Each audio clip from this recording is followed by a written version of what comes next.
Tuzungumzie pia namna bora ambayo tunaweza tukalinda macho yetu hasa kwenye mazingira ya kazi, makundi maalum ya watu ambao wanakuwa kwenye hatarishi au vihatarishi au kwenye hatari ya kupata madhara yanayotokana na mazingira yao ya kazi.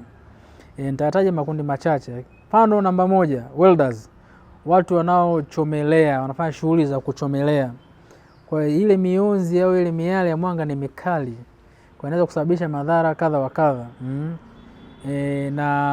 Na tunawashauri hawa watu kutumia kitu inaitwa protective gears.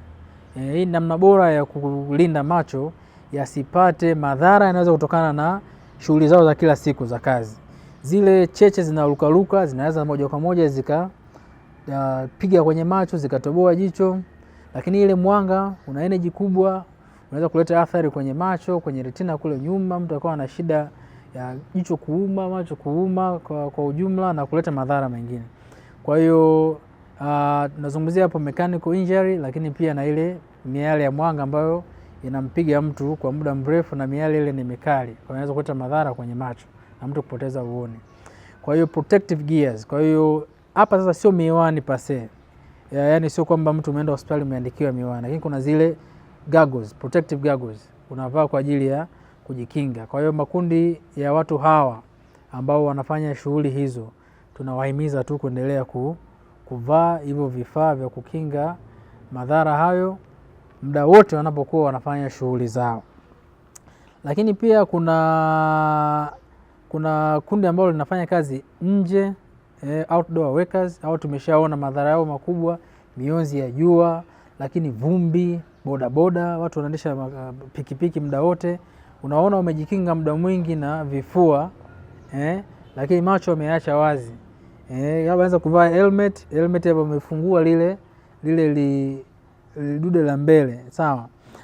Lakini hawa pia tunawashauri wakiweza wavae tu zile lenzi maalum za kuendesha magari. Zile zinamkinga na mionzi ya jua, lakini pia inampa comfortability kwenye kuona, lakini pia na kinga na mechanical injury kama kitu kinaweza kuruka kaingia kwenye jicho, na tunawapata watu wagonjwa namna hiyo wa kutosha.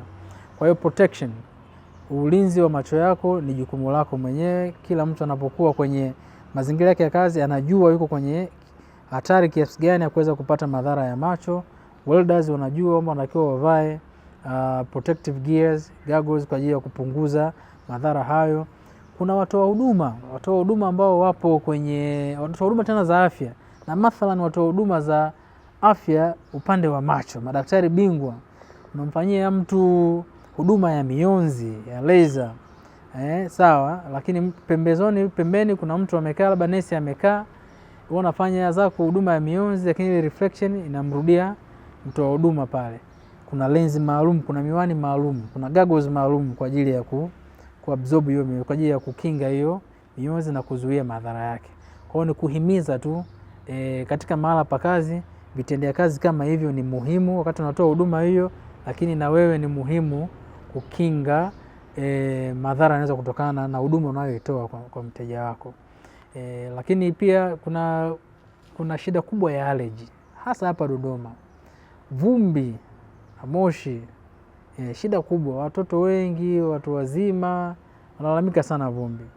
Na moja wapo ya vitu ambavyo unaweza kufanya pamoja na kutumia dawa kuepukana na mazingira hayo, lakini unachoweza kufanya pia ni kuvaa miwani ya kukinga na masuala ya UV light, mionzi ya jua.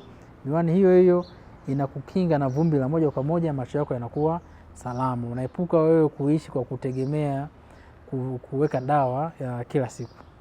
Kwa hiyo kuna watu ambao pia wanafanya kazi kwenye viwanda, makemikali, mechanicals. Tumeshapata cases kadhaa za watu wamelipukiwa na betri za magari, kwa hiyo wanapata chemical injuries. Kemikali ile inaweza kawa ni acid au inaweza kawa ni alkaline. Inaweza kusababisha madhara ya moja kwa moja, ikaunguza jicho, ikababua kioo chako cheusi ya jicho, au kama ni alkaline ikapenetrate kaingia ndani ya jicho, ikaleta madhara makubwa ndani ya jicho. Kwa pia na kundi la watu kama hawa, na wenyewe tunawashauri ni muhimu kuvaa protective goggles kwa ajili ya kujiepusha au kujikinga na ajali za makazini kama hizo.